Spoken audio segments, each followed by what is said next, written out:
বন্ধুরা, এই মাত্র পাওয়া সবচাইতে বড় খবর, চলুন ভিডিও স্ক্রিন থেকে দেখে আসি।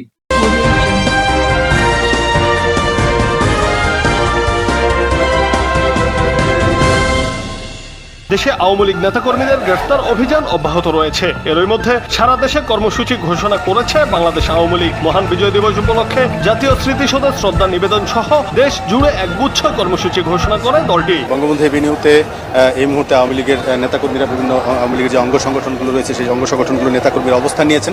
কখনো সত্যিকারের রাজপথের কর্মীদেরকে চাকরি করা যায় না। তারা তো রাজনীতি করছে আর আমরা রাজপথে আছি। সোজা কথা, আওয়ামী লীগ হচ্ছে আন্দোলনের দল। রাজপথ কিভাবে থাকতে হয়, টিকিয়ে রাখতে হয়, সেটা অতীতে বহুবার দেখিয়েছে।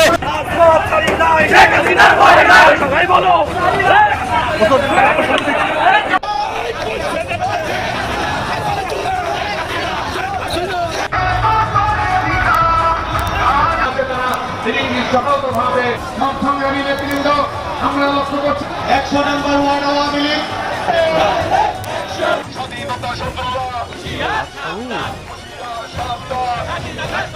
বন্ধুরা, এরকম আরো নিত্য নতুন আপডেট খবর পেতে আমাদের ইউটিউব চ্যানেলটি সাবস্ক্রাইব করে আমাদের সাথেই থাকবেন। ধন্যবাদ।